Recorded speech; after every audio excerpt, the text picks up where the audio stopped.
All right, so you guys had a little bit of homework to do. You had reflection, a little bit of the quality circles, and then you need to work on the calculators. So let me make sure we are on the same page with that. Go back to where I was. So kind of reflecting back on last year, one thing we talked about yesterday is that we want to make sure that you did this exercise just to make sure that maybe some of the things you started in 2022, you could pick back up and squeeze all the juice out of it, use everything it was intended to be. And so want to make sure you guys did that. And then obviously the quality circles, we were talking about the difference between 5 years ago, this past year. And then the biggest thing is what action items towards your next 5-year goals, right? So, and then the last thing is, let's go through did everybody was the spreadsheet, did everybody able to use it? Did it function well? Did it give anybody any problems? Or is it okay? We have numbers. It seemed to be okay. By the time I got to it last night, because I showed houses until late, oddly, and I fell asleep. So I'll work on it tonight. Today is a new day. Yes. And it allows you to kind of go in there and, play around with your net income, which I know, Frank, we did that a little bit yesterday with you. So, well, today's a little bit of a difference. There's a lot more. This is more planning based on some ideas of how to take these numbers. So let's say in this example, you want to sell 33 houses or 11 million next year, whatever your goal is. One of the things that I found in business planning is it sounds good until you have to wake up every day and do the work. And so what we're going to do today is really work on your plan. So we're going to talk about the 4 business styles. These are the 4 things that we see consistently have challenges in people's businesses, but we'll kind of give you some tricks and habit stacking things for that. We're going to go pretty deep into what we call a 36 touch plan. We'll go into your pipeline and we'll work through a GPS and the dream test. So it'll go by quick, but there's a lot of content in here. So, if you want to just follow along, and you don't necessarily need to work through your workbook because we have a lot. So we always call the business styles the 4 keystones of your business, or the 4 leading dominoes in your business. So the first one's database, second one's leads, third's appointments, 4 is in transactions. So you kind of have to have, you have to have all 4 of these to really thrive in a real estate business, as you guys know. So, let me go to that first. So one of the first things happening here. All right, there we go. First thing is the first domino. I want you to make sure, and actually we were talking about this in your group coaching, the difference between a database and a CRM. One of the things I want to make sure anybody who listens to this or has a database, we always believe a database is thousands of people, could be email lists, could be a farm neighborhood, but those are people you usually don't know. A CRM is something that is a relationship tool. So it is people that you do know. So a lot of times we use different software. So example, like someone might use CRM like Follow Up Boss or Monday.com.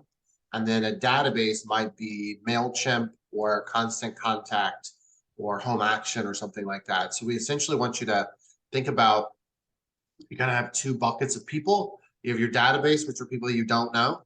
But of course, as you build more relationships with them, obviously their goal is to warm them up. And then your CRM is people that you already know, right?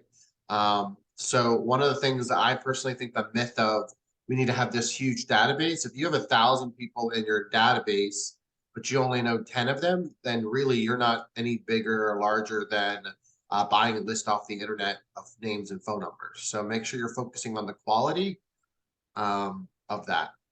And then we also talk about sorting and types. A lot of people already kind of know my mantra on that. The type is going to be people like labeling like vendors, past clients, church people, gym people. So make sure you know where they're coming from, what type of person they are. But a quality tag is going to be based on really your return on your investment of your time and your money. So we're going to label those, and you might want to write these down. A plus, A, B, and C. So an A plus quality tag in a CRM would be they're giving you at least 2 referrals a year. A is 1 referral a year. And then B is they haven't given you any referrals yet. Do you think that if you maintain that relationship and consistency, they will give you referrals?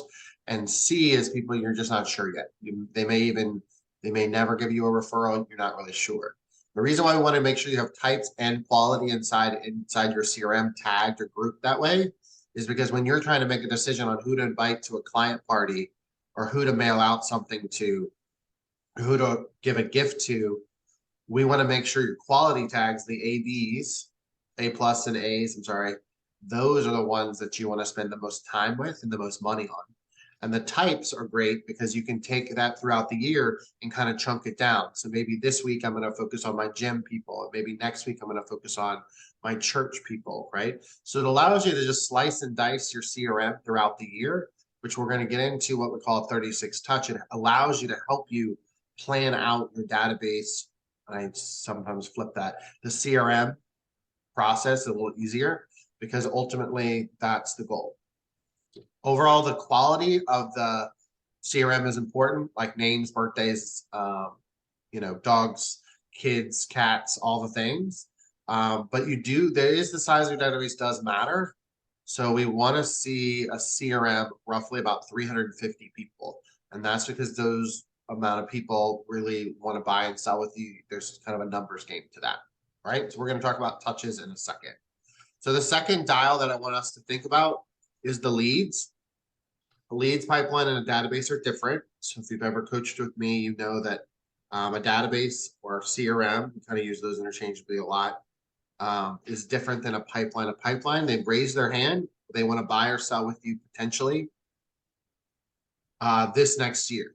So this is the time of year where you need to start to clean up your old pipeline. So you may have a 2022 pipeline, and now you need to start transitioning to your 2023 pipeline. So, hey Chris, how are you? Let me mute you.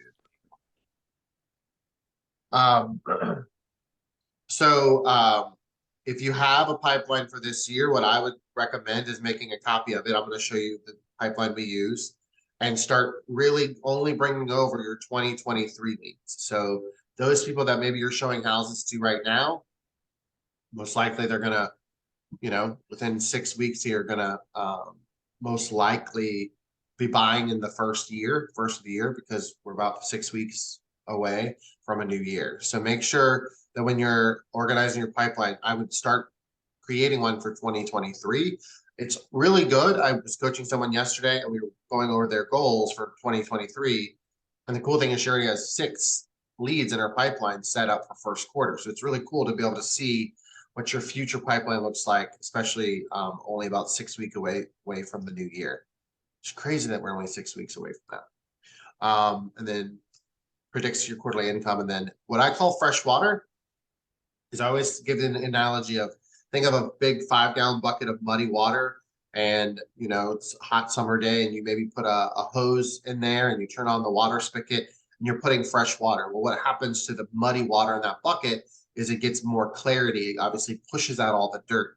When I reference that, a lot of our leads are dirty water. A lot of these leads we've been chasing for the last year in 2022. Markets come up and down, interest rates go up and down. And so you've been chasing a lot of those dirty water, those lower leads. What we want to always do is add fresh leads to it. So a lot of times when people ask me, hey, they have this buyer that's frustrating and I can't get them to convert, what's your advice? My advice is to go get another buyer. And I know that's not, you work so hard to get those leads, but there is a system where you have to keep adding fresh people in, okay?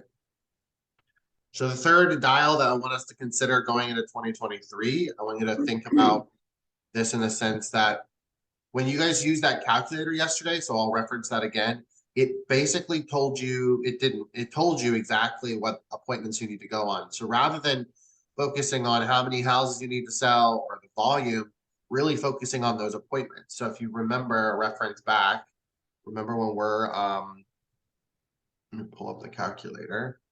Right, when we were looking at this calculator yesterday, when you guys are doing this for homework, right, you put in your profit or how much money you want to make, and then it calculates based on the numbers that you put in here as far as your average sales price, which then calculates your average commission, and then it gives you units and volume, right? But the one thing I want you to focus on is this down here. Listing side, if 30% of my business is listing, 70% buyer, right? You can change that if that's different for your business. But I need to focus on one listing appointment every month and 2 appointments. You might even be able to round that up because you're almost, 2 is essentially rounding up, obviously, above that. So you essentially need to go on 3 appointments a month, right? And so what I would coach you to do when we're talking about the business styles is make sure you're focusing on those setting those weekly appointments that allow you to hit the goal, because a lot of times what we can control is the appointments, and what we can't control is the interest rates, the inventory, buyer pre-quals, all those things, but we can control the appointments, right? How we control those appointments is how we communicate with our database and convert, right? I do not want you guys to go on appointments that are not pre-qualified though. So, let's say you're going on 1 appointment a week, 4 a month, right? I don't want you to just go on an appointment for an appointment. So a system to pre-qualify, examples of systems would be just an initial Zoom call with them, right? Do a 15, 20-minute needs analysis with them, or a FaceTime or phone call, right? By the time you actually go to their house or you go meet them at Panera, and then you realize they're not ready, or they're not pre-qualified, or their house isn't ready for you even to look at yet, that's a wasted opportunity of time. Also, we use Google Forms. And if you guys went through our group coaching program, we have Google Forms that we recommend. We have seller Google Forms, and we have buyer ones. So essentially you would send this Google form to your seller or buyer ahead of time. And then, so you literally would send them this little link, and you would text that or email that to them. And the good thing is that when they then respond, you can decide if that appointment is appropriate or not, if that's the right for you, right for you to do. Okay. And then obviously follow up based on the appointments. And then the last one for the dials is we got to start tracking our numbers even better than we probably have in the past. Sorry, being crazy. Why do I have dogs? Anyway, one of the things is make sure you're tracking your numbers every month. And then intentional marketing, which we're going to talk about today, and then building relationships. So I just want you to think about those dials as we kind of go forward. So again, the dials are database, leads, appointments, and transactions. Okay. All right. So this is a spreadsheet I want to kind of go over and spend some time with. So a lot of people do a lot of events, a lot of mailers, a lot of hot buys or gratitude gifts, but really making sure you have a plan. So this is in your spreadsheet that I emailed you yesterday, which I could resend. But this is what you really want to spend some time on mapping out. So I'm going to pull it up actually in the spreadsheet format. And the reason why is because let's say we want to sell, again, 30 houses for the year. Well, we all know that it's about communicating with your database, right? And so inside this same, where you found the calculator, there's the budget, which we talked about yesterday. But then there's what we call the marketing plan. And so the beauty of this simple tool is that you can map out what you're going to do every month. And so it may seem overwhelming because there's obviously 12 months in a year, but I would just literally start with this month. What did you do this month? And these categories. What are you going to do in December? And then just start build it 30 to 60 days ahead of time. So you don't necessarily need to worry about April right now, right? You don't need to worry about this. But what I want you to do is kind of walk through this. So let me zoom in because I personally need to see it a little bit here. So example is reason to call, a pop-by gift, a video or a text message, a client party, social media focus, business mailer, and a monthly mailer theme, right? So reason to call, everybody needs a reason to call because we kind of we run out of ideas, and we also don't want to keep just saying, hey, do you want to buy and sell a house, right? So when you have a reason to call, whether it's you're needing to update their information or you have a good vendor that you wanted to connect them with, it gives you a reason to do that. Pop by and gift ideas, these are something that you guys can also think about. So January, very popular is like tax wine. So we get a bottle of wine, put a label on it, and you give a copy of the closing disclosure that they did from the previous year because they need that for taxes. So that's a popular one. And then of course there's holidays. So in here, there's obviously every month has a holiday essentially. So Easter, Valentine's Day, Mother's Day, back to school. So it's giving you a prompt to be able to think about what could I do as a gift and how that connects with, remember when we were talking about types and groups, a pop by needs to go only to your A+ or your A quality people, right?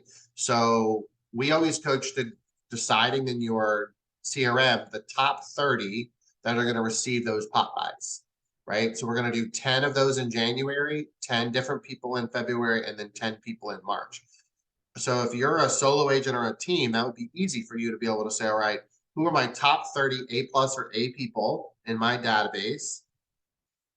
And what am I going to give my top 10 for January? What am I going to give my top 10 for February and March?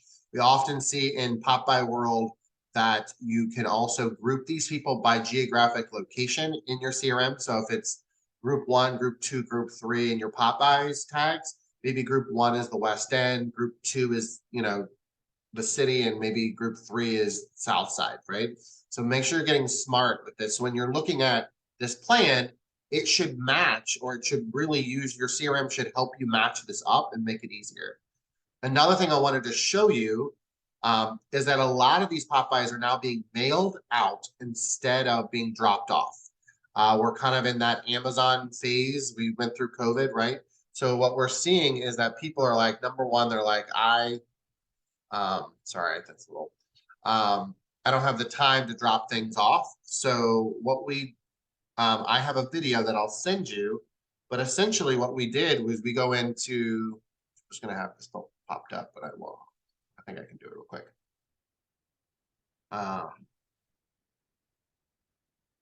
We create a little,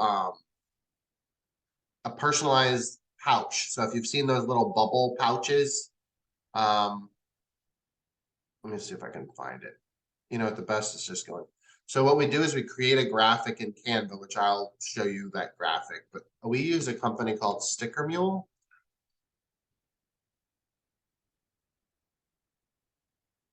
And then I'm going to go in and show you the ones that we order. We order a lot of stuff from them. So these are like the bubble mailers. So these, can you see it? So that's what it looks like. So we created that graphic in Canva. It's 10 by 13. It's basically, you just create a size for that, right? You put whatever you want on that.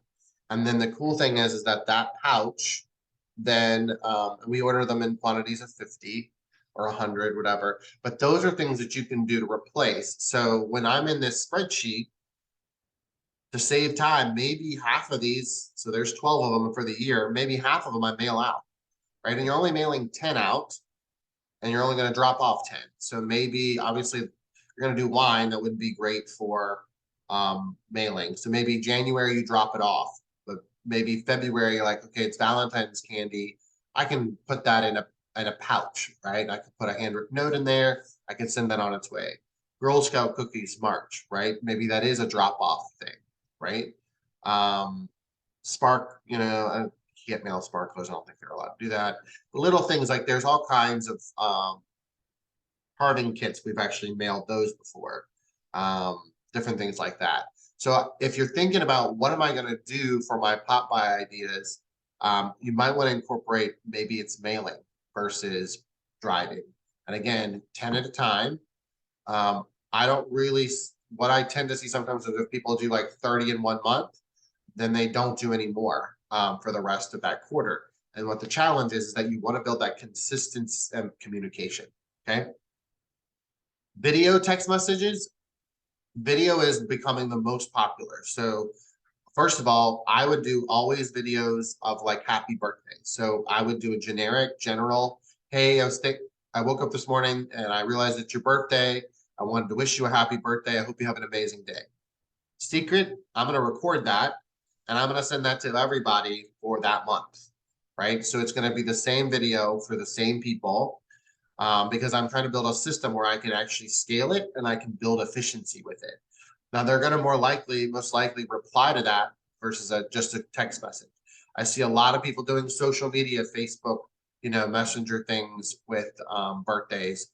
That's great. But again, trying to stand out. There's a book called The Purple Cow. A lot of real estate agents or a lot of their friends and family are doing the traditional, hey, happy birthday on social media. What if you took it a step further and did a text message? Or if you didn't have their phone number, maybe you still sent the video through Messenger, through Facebook or Instagram, right? But again, this could be video message. Maybe this could be birthdays, right? This is an example of Google reviews. So for the month of January, we do videos that say, hey, we really appreciate your referrals. One of the ways that we build our referrals is through the internet, through Google reviews. And we would be honored if you could take just a couple minutes and type a sentence or two about the service that we provided for you. And below this video is a link to our Google review page, right? So maybe in January, it's a campaign that says, let's focus on Google reviews, right? February, we put a vendor list, right? We're updating our vendor list from 2022. We are coming out of the gate trying to update it with all kinds of vendors, not just house vendors. So we need dog groomers, hairdressers, car mechanics, anybody and everybody. And we want to get your recommendations. And oh, by the way, when we get this updated vendor list, do you want a copy of it, right? And so these are video messages that you can kind of organically come up with that seems spontaneous. But the cool thing is that once you build this plan for the year, you'll really recycle it every year. I have many people that do Google reviews every January, February vendor list every February. And then a gratitude video. You don't always want to do things that are asking for something. So once a quarter, what we basically do is we'll do Google reviews. Please help us. Vendors, please, please contribute. But maybe you're just doing one that says, hope you're having a great day. If you need anything, please let us know, kind of thing, right? Client party, you'll see there's dashes on some of these. We recommend once a quarter. We definitely recommend you hitting one in the first quarter because that kind of sets you up for spring market. But you can make a decision. Maybe you'll do one in January, February, or March. And then obviously there's client parties in second quarter. Ice cream party is a recommendation. We've seen a lot of things with that. So that's kind of an example of that. All right. So then the social media, you can see all that. I don't want to be redundant on some of this. I want to give you some good ideas. Business to business endorsements. So this is a really important one. We call it, make sure you're being sticky. So whenever you send out any type of mailer or you do any type of video or social media, it would be very good for you to encourage the participation of vendors that are in partnership with you that you have relationships with, right? So January makes sense because we're doing a CPA connected to, it's the new year, you're gonna have to prep for taxes soon. We put like a hair salon as a recommendation. You find the people that make sense for you, but those people go on your flyers for that month. That same person goes on, you put a Google review for them, you promote them on your social media, right? You're doing everything that month to kind of reward that. The beauty of it is that you can tell all your vendors that you're going to do this. So when you're building your vendor directory, you can say, hey, what we want to do is be partnerships with all kinds of vendors. And what we do throughout the year is we promote you on social media. We promote you through our monthly flyers that we send out by email and by direct mail. And there's no charge for it. What we just want to do is help you get more business. And in turn, if you know anybody who wants to buy or sell, we would hope that you would recommend and refer us for that same type of opportunity, right? So leveraging that vendor relationship, but you're seeing it filtered all the way through the year, right? So CPA, hair salon, landscaper, car wash detail, lender, just to prompt you to give some ideas of what that kind of would look like, okay? And then the monthly flyer. So we believe in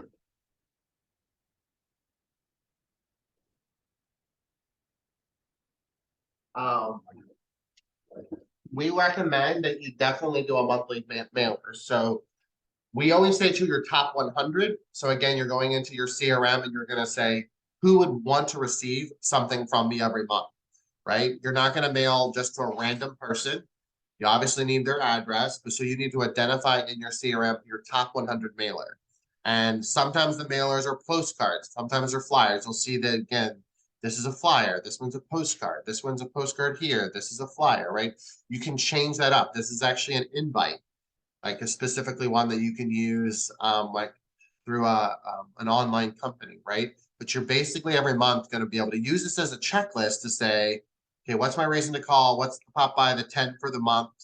What's the video message I'm going to send out this month? Am I doing a client party or not? What's my social media focus? Who am I endorsing? What vendor or business to business am I endorsing?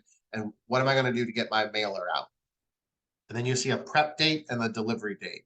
All this obviously needs to connect inside your calendar for a reoccurring thing, right? Reoccurring to where you kind of get into a rhythm where this is normal for you. All of these are touches and they equal 36 touches, right? So communicate with your database 4 times a year, roll all the way through and do all these things. It should get you 36 touches. That's a magic number because when you do, if you have a strong CRM of 350 people, you're touching them each month sequentially like this. You're not touching everybody every month, right? But you are getting through them every 90 days, right?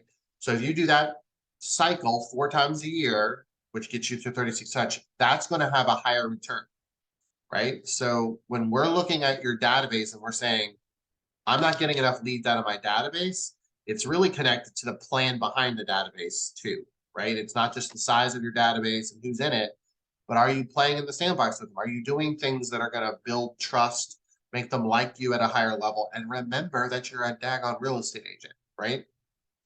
So these are just examples. You'll see like mailers. Maybe you don't want to do them every month. It recommends that you do that, but you need to make a financial decision. But whatever you end up doing, it's important. So I want to go through a couple more and then we'll kind of keep rolling through. But I want to talk about social media events. So what we tend to see is people like to play on social media and have contests. So we coach to what we call a call me campaign. So a call me campaign is actually reverse of what normally happens when you deliver pop buys. So so what we basically do is you decide, I don't know if I have one on here. I think I have it in group coaching. I can show you. So basically what you do is you decide to do a contest. So let me group coaching.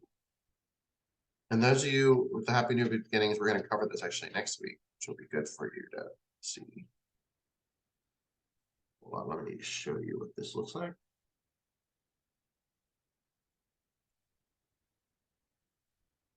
So this is an example of a call me campaign. So this is Jenny Brock. She did one last July. And so you use social media as a way for them to call you. So you pick a day, you pick a time, and you come up with a prize. So what Jenny did and what many of my clients have done is they partner with other vendors and they kind of theme it out. So she did a summer swag bag that was like $300 with the cool stuff, right? And so she's using Instagram, social media, all platforms, and she's saying, hey, call me on Wednesday, July 28th from 9 to 4 on call them a cell phone and let's just chat. Let's just connect. Let's just see how things are going. You cannot legally say, hey, if you call me and give me a referral, I can enter you and win. That's a RESPA violation, right? So all you're really wanting to do, because you just want to communicate, you want to touch them, you want to see how they're doing, is you're going to say, hey, from 9 to 4 on this day or whatever time you want to do it, call in. I had another client, their entire team did it. They had 96 people call in that day. It felt like a telethon. And so it was great and the beauty of it is that they're calling you, so you don't have call bias and you get phone calls from people that you honestly maybe don't know, or people that you do know, but maybe you've lost touch with. So when you're going into that spreadsheet and you start to see that Call Me campaign, it's an event.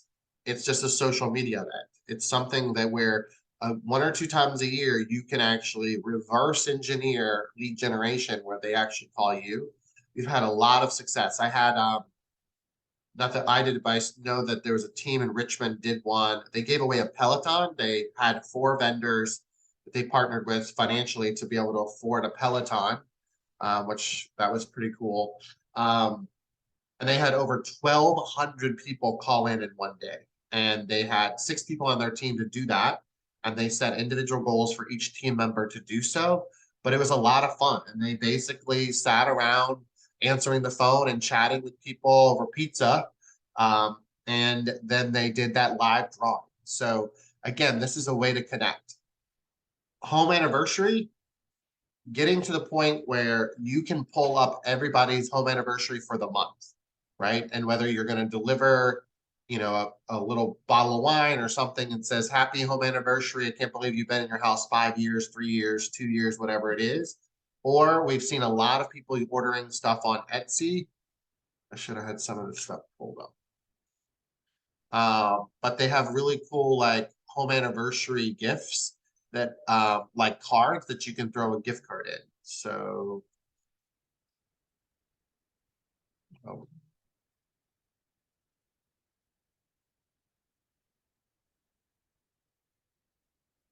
so we see people ordering something like that, where you can happy home anniversary and you can throw a business card in there, or you could put a gift card in there. And that's a touch connected to that. So I want you guys to think about home anniversaries, getting to the point where you can pull up every month and be like I have one client now, she has 11 people in November, right? So she's got her gift cards, she's mailing them all out. She's obviously going to follow up with a touch that says, hey, I sent you something in the mail to make you smile. So, but I wanted to just remember that 3 years ago, you bought a home in November with me, right? Birthday cards, getting your CRM tagged and grouped properly that you can pull the list for every month, right? All the May birthdays, June birthdays. And then the wow gifts. Wow gifts are random gifts that you make a decision on to buy. So what we do is we have 4 wow gifts every month. And so a wow gift actually referenced from Ritz-Carlton, which is an amazing hotel, right? So I go through social media and I see something that's happened in these people's lives and I want to wow them with something small or something sentimental. So maybe their dog passed away, maybe they had a new baby, maybe they got married, right? So what in my calendar, it says wow gift moments, and I scroll through social media and I screenshot moments, right? They had a baby, they had a grandbaby, they got divorced, they got married, they had a death in the family. Like those are still moments that we want to capitalize on. Not because we want to capitalize on revenue, but we want to capitalize on the relationship. We want them to say, hey, I noticed that you had a new baby. I noticed that you got a new puppy, right? So those are things that you can do that. CMA update once a year, sending an equity report, right? So we have a cover letter that we're happy to provide a template of for you, but you do just a quick CMA and you send it to everybody that you've sold that lives in a house inside your database. You may break that up monthly or quarterly. So a give back event. Maybe you're connected to a nonprofit and you feel like that's something important. I've seen people do food drives, coat drives, things like that.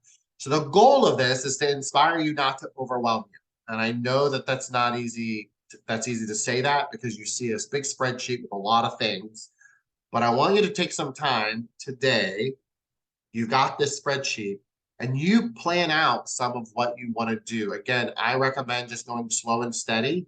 But the cool thing is, if you have this roadmap, if you have this 36 touch, you can now use it every month as a way to prompt yourself, prompt your team, and prompt you if you have admin staff to stay ahead of it, right? So anything you're doing in January, you should already be thinking about because you need to be about 30 to 60 days ahead, right? So we're not like freaking out by not having the items that we need, right? So, but it just allows you to get some ideas flowing. So any thoughts, ideas Do you guys like this 36 touch marketing plan? Is overwhelming? What's your feedback? I'll shut up for a second.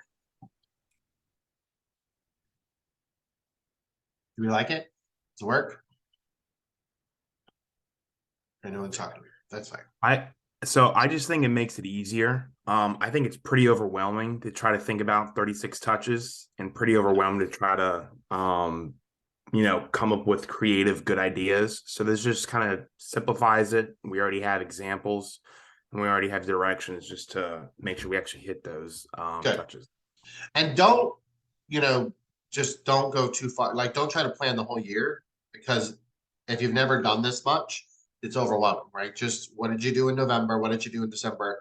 I'd even recommend maybe you delete all this, or make a copy of it and you create a fresh one. Like, what you're going to do, right? So it's just really important, because if we're really talking about how we're going to grow our business in 2023, you have to have a plan, and you have to communicate consistently. So what typically happens is that we get excited around this time of year. We're a little quieter, so we plan all these events, and then by the time April, May comes and we're busy, we fall off the wagon in our marketing plan. Well, that's because we haven't built a system around it.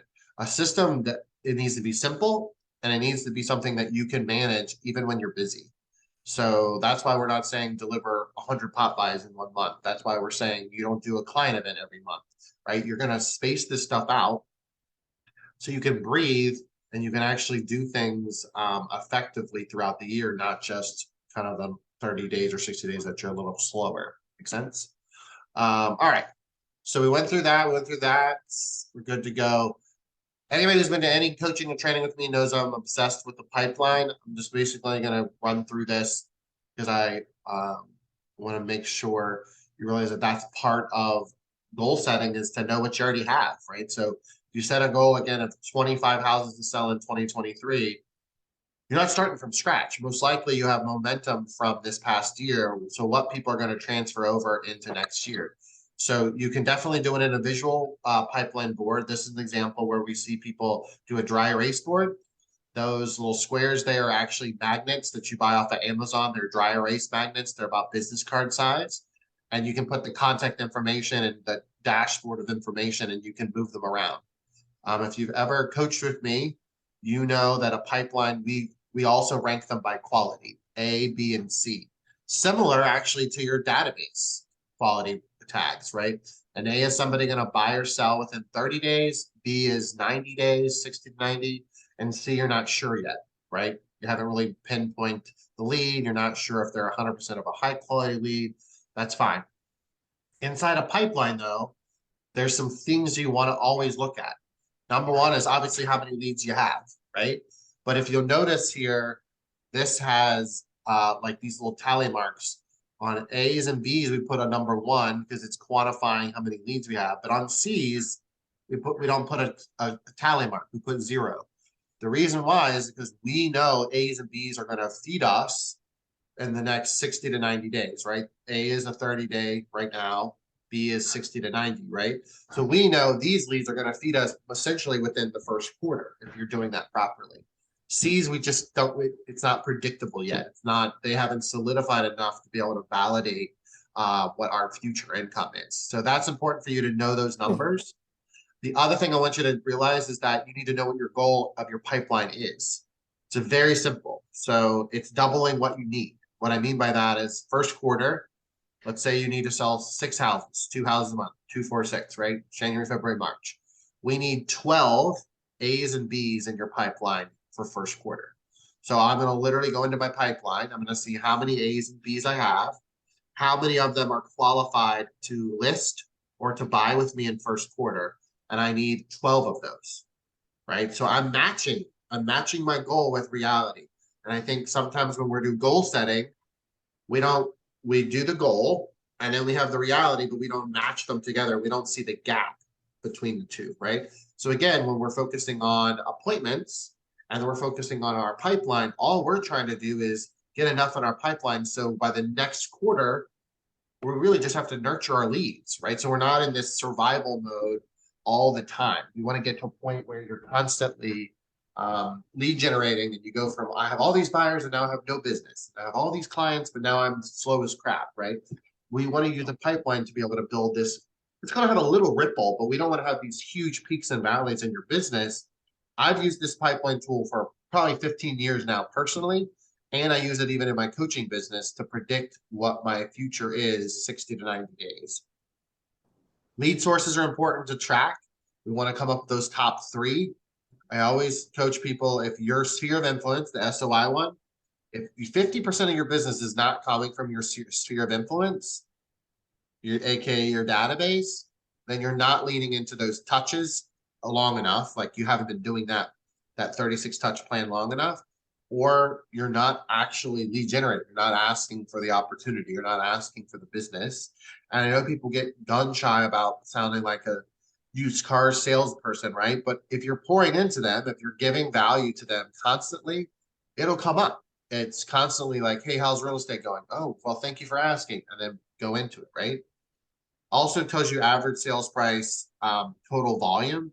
That's obviously connected to your goals. So if you want to sell $10 million, Rome wasn't built in a day. You're not going to sell $10 million in the first quarter, most likely, right? So creating a sequence where you can see that. And then obviously cost of sale, which is your broker splits, obviously net income. So all of these things connect to that goal calculator. So the cool thing is if you're using something like this for next year, goal setting for next year will be easier because you're going to have a whole dashboard of information that you may or may not have right now. Make sense? So all of that's on here. So you got the goal calculator, you got the budget, we got the marketing plan that we just went over, and we have the pipeline, right? And so the beauty of this is that you can then, once these buyers and sellers are your leads, let's say this buyer goes under contract, I'm just going to cut that buyer and move them down to the transaction side, right? So then the buyer pops down here. So a transaction is not a pipeline, right? A pipeline is potential income. Once they're listed in MLS or once they're under contract or once they're closed, that's transactional boards or that's transactional work. That's a blessing and a curse because the blessing is you got the commission coming. The curse is that you now got to go refill that pipeline, right? So that's the blessing and the curse of what these are. So, and you can kind of see your pipeline totals, right? So how many am I supposed to have? Again, you double what you need for the quarter. Don't focus on the year, just focus on a 90-day window or what we call that 12-week year, which is a great book. Does that make sense? So all those tools hopefully should help you stay organized, and that'll kind of lead us to that. All right, how are we doing on time? Perfect. All right, so your brain's probably already ready to explode, but that's kind of work through there. So that's exactly what we were talking about before, pipeline, whatever the goal is, double it. A's and B's, though, your C's don't count because we can't rely on the quality of them yet. And also I would just make caution, no one sees your pipeline but you, and maybe me if I'm your coach. A's have to be in 30 days. So if I see an A on your pipeline and it's November, my expectation of that is that you'll have them under contract by December. And if they're not, then they're just a B, or maybe they are jump a C. You're going to move them A, B, and C all the time. You've done it where buyers seem motivated. You're like, yeah, we're getting them under contract this weekend. And then they call you and say, hey, I lost my job. Well, crap, you know?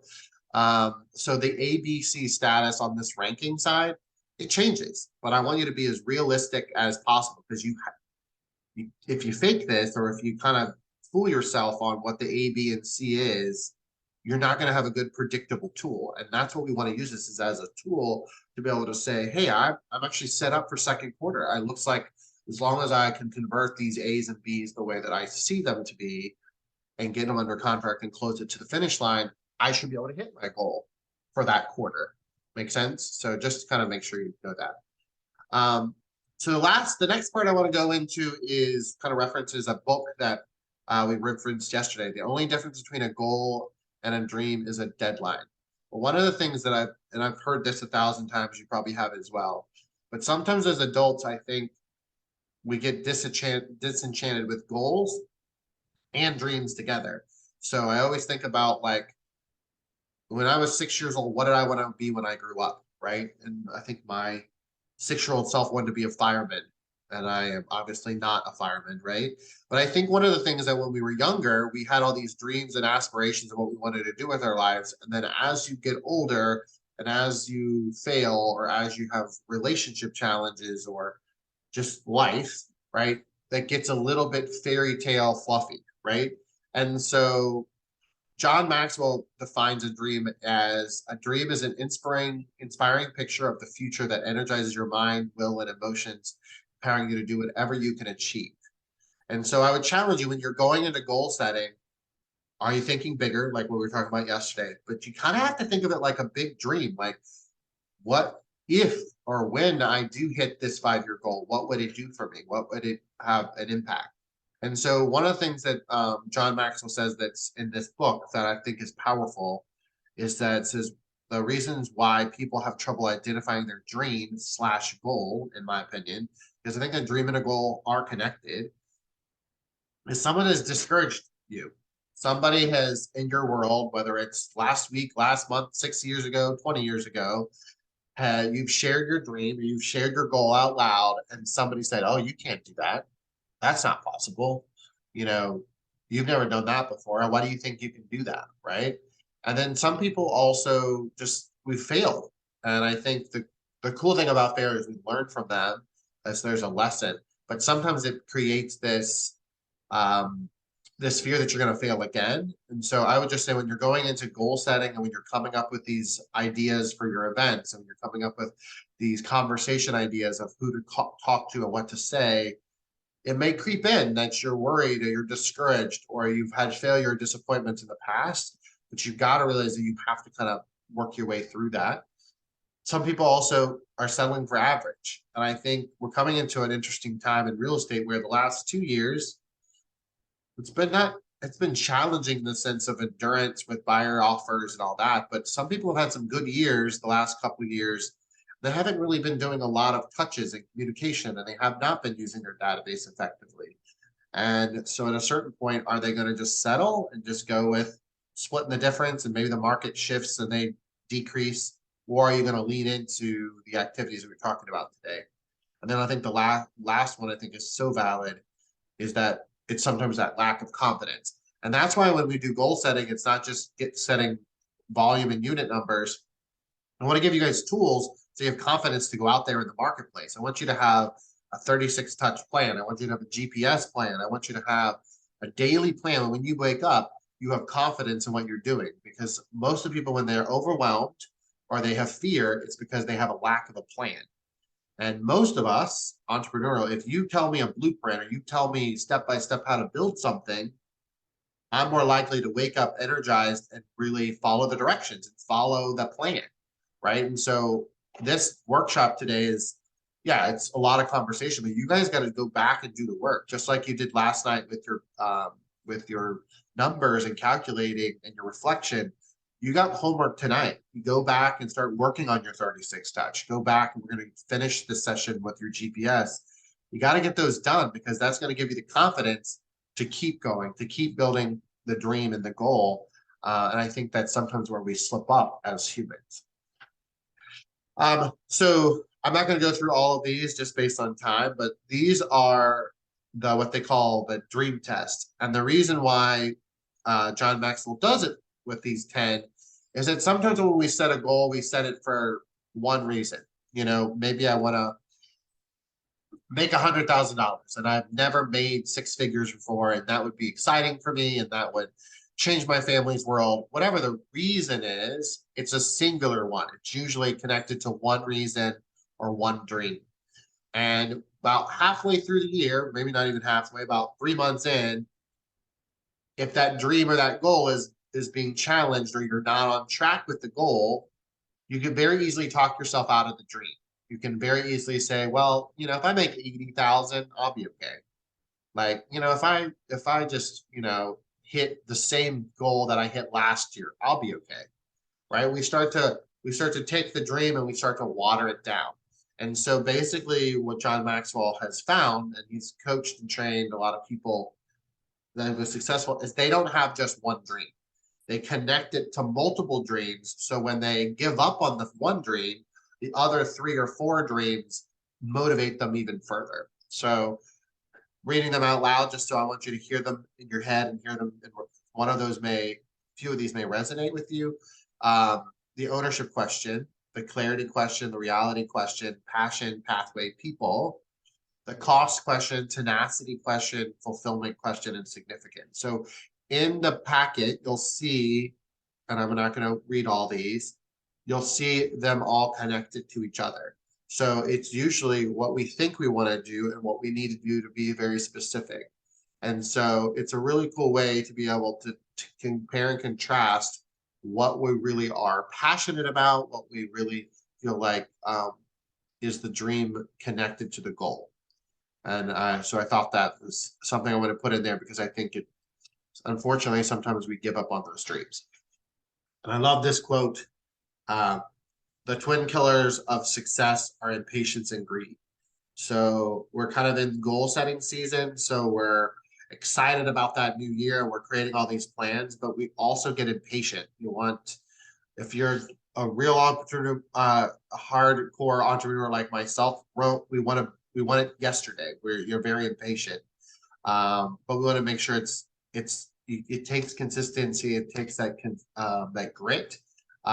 And so sometimes that's something that even though we have an amazing plan, we can't see the forest for the trees with that, right? All right, so the last kind of time we have together should take us about another 20 minutes, 30 minutes at the most, is the GPS. And if anyone's ever coached with me, they know that I beat the heck out of this GPS because I have personally had so much success using a GPS. I've used one for 8 years now. And I set them every quarter. I have a new one every 12 weeks. I either update my GPS of what I have, or I completely start with a new GPS and kind of get inspired by doing it. So I'm going to run through, if you've heard this before, it never hurts to get it redundant because rinse and repeat always helps you retain information. So a GPS is one goal, 3 priorities, and 4 strategies. So this is the form. It's also a form that I'll be emailing you a PDF format of. I'll email you one that's a sample and a blank one. And if you've never read the book or the Audible form of the 12-week year, it's a great book. It basically says that you should only plan 90 days ahead, right? And the cool thing is that lines up, this is not a real estate book, but it lines up with real estate cycles perfectly because that's truly, you can have no business today, but in 90 days be rocking and rolling in business because that's usually the cycles of real estate as far as momentum. So goal should be what you're going to do for first quarter, right? So how many houses am I going to be able to close in January, February, and March? But your priorities 1, 2, and 3, and then strategies are going to be different. And so this is a little tricky because everybody is unique. Everybody should have a different GPS. But I put one together for you guys as a sample, and a lot of people follow this one because it's helping build a habit. So if you look at the screen, zoom in a little bit, probably not. Priority 1 is prospect for new leads daily. Priority 2 is communicate with my database, CRM daily. Priority 3 is build a consistent monthly marketing plan, right? So those are the buckets, the priorities that we do. I've seen some people do it based on priorities, lead sources. So priority 1 could be sphere of influence. Priority 2 could be social media. Priority 3 could be internet leads, right? Or team leads, or could be anything, right? So you can break your priorities based on that. You also, just like we were talking about life cycles or the quality of life cycles yesterday, not all these have to be real estate based, right? I had one client yesterday and her priority is to get in better health and better shape for herself. So priority 1 is business, priority 2 is business, but priority 3 was be a better version of myself, right? And so strategy 1 for her was walk 30 minutes a day. Strategy 2 is monitor and be on a diet program that she can track her calories and intake, right? Strategy 3 would be going to the gym 3 days a week. Strategy 4 would be You know, cut down on alcohol consumption, something like that, and being very specific with it. So the cool thing about the way of GPS is built is that it's built like a checklist. And so I always give the analogy of going to the grocery store, and you don't have a grocery store, you know, grocery list. You buy everything in the store. You spend all the time going up and down the aisles. And ultimately, many times you spend more money and forget some stuff, right? So if you go back to yesterday's session where we're talking about your quality of life, we're talking about the numbers, how many houses you need to sell and the appointments you need to go on, all that needs to tie into your GPS. So with all the homework you did last night, now that all is the ingredients to put into this GPS. So one thing I would be happy to do is your GPS. If you are struggling with it, you can call me or text me and we'll set up, text me actually is better, set up a Zoom meeting with you guys. I'm happy to do it, not charging you at all for that time, because I know that if you don't have a GPS, this whole workshop, the last 2 days is kind of a wash, because this is the roadmap that's going to help you get there. I do think 36 touch plan is also amazing, and the pipeline. Those are probably the top two other than this one. But a GPS allows you to go through that. So another example. So let me go through like handwritten notes, right? Write 10, mail 10 notes out every month or something. That's important. Marketing events, nonprofit events. So if you look at these, a lot of this stuff is already in your 36 touch plan. But the last thing to it is a reward. So one thing in the 12-week year and in Atomic Habits, which is another book, it says a lot of times we set goals, but we don't connect it to a reward. And most of us are either connected to pain or pleasure. If you're pain, we can have another conversation about it. But most of us, if you're anchored to something positive, you attract like things, right? So if you're saying, these are my goals for the next 12 weeks, but your reward has to be something tangible. So I'll tell you, the watch that I wear often is a reward that I received or I gave to myself because of the finished GPS I had last year, right? So now every time I see this watch, I don't see this watch as a nice watch. I see this as I hit my GPS goal second quarter of last year, right? And so one of the things when you're building out your plan and you're building up that dream of what you really want, I really believe you should anchor it to a reward. I don't always recommend we put a recommendation here of like a trip to Nashville or Disney or something like that. The tricky thing with trips and consumable things like have a nice weekend or buy a good bottle of wine or take my spouse or partner out to dinner is you forget that, right? Even though those are experiences, you don't have something to anchor or cue you to. So if you are going to do a trip to Nashville or Disney World or a date night out, take a picture of it. And I recommend you anchoring that, like take a, frame it and go, that was the day that we went out to that great restaurant because I hit my goal. That was the trip that we took to Disney because I hit my first quarter goal, right? So if you're going to do a trip and not do something materialistic like a watch, a purse, something like that, I want you to anchor it to a reward that triggers you. Because again, we're trying to trigger habits to where your brain says, oh, you set a goal, you hit the goal. So dreams do come true. Dreams and goals do actually occur, because what your brain is trying to do the opposite is trying to protect you from some of that unfortunate negative stuff that we've experienced as adults, right? So goal, priority, strategies, it's not rocket science, but it does get a little intimidating sometimes when it's blank, right? And the reward connects to it. Last piece, we're done in 10 minutes, is I want you guys to think about, I don't know if you guys have read Atomic Habits. It's freaking amazing. I've read it now twice in 1 year, which is kind of a crazy guy that I am. Because one of the things that I've found just in business and in personal life is you get on track and then you fall off the wagon, right? And so one of the key things, a couple things of the key things about Atomic Habits, a lot of what we coach and train in Freedom and a lot of what we taught in this workshop is connected to the fundamentals of Atomic Habits. Talks about the 1% better, right? So it's saying Rome wasn't built in a day, right? It's saying that how you get better every single day. And so you keep making those improvements, health, fitness, relationships, business, right? So when we're peeling the onion all the way back, we're saying do the 36 touch. What we're really doing is saying one by one, day by day, how do we keep that building that momentum? Same thing with the quality of life circles. So everything is connected to that 1% better concept. Second concept in the book, which is important, is what we call the cue or the habit loop. That's why when we're telling you to do a GPS and connect it to a reward, the cue is your brain going, oh, this is a positive experience, right? So I want to crave that more. My response is I'm going to keep doing it. And the reward obviously is kind of like the carrot and stick concept, right? The tricky thing about a habit loop is that it also could be used for negative, right? The cue could be the Oreo cookies on the kitchen counter. Craving is, oh man, I want those cookies. Response is I eat them. And the reward is they taste good, but now I'm not on my fitness program like I thought I was, right? So habit loops are going to be either used good or evil. And so one of the things that when you're trying to build a habit, which I'm really trusting that based on this workshop, you're going to start building these habits now. So in 2023, you have momentum. Think about what is your cue, right?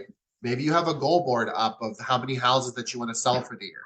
To look at that every day and to see those houses and see as you fill them in that you're hitting your goal would cue that. You're going to crave the continued momentum of your success. The response is that you feel happy, you feel positive, or maybe you're a little behind. You're like, well, my response is I got to kick it into gear. I'm in second quarter and I'm not at the halfway point that I wanted, right? What do I need to do? And then reward, again, you keep connecting those rewards in 12-week cycles.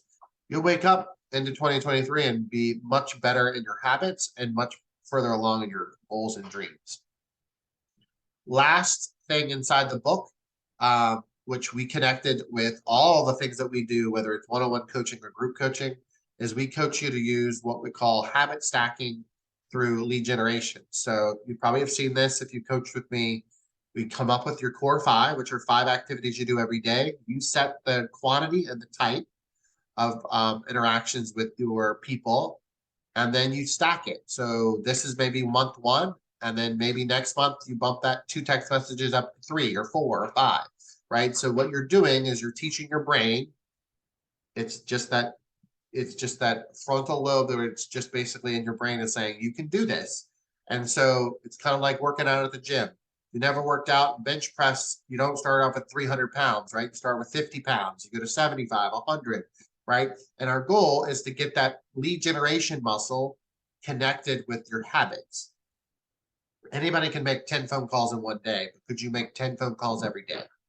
If you've never done that before, that muscle isn't being used consistently, you're most likely going to fall off the wagon. You're not going to be consistent. So that's something that I would want you to do, is connected to all of these activities. Okay. I think that's pretty much. The last is vision boards. I don't know if you guys like vision boards. I'm obsessed with them when they're connected to the goal. So in Canva, they actually have boards. I don't know if you used to use like magazines and cut and scissors and paste and all that. I do not do that. And plus, I want specific things. So maybe I want a red Corvette, or maybe I want a specific thing. So when you go into Canva, you can just go type in vision boards, and there's vision boards. Hold on. Yeah. So there's all kinds of vision boards in here. So the beauty of that is that you can pop one in,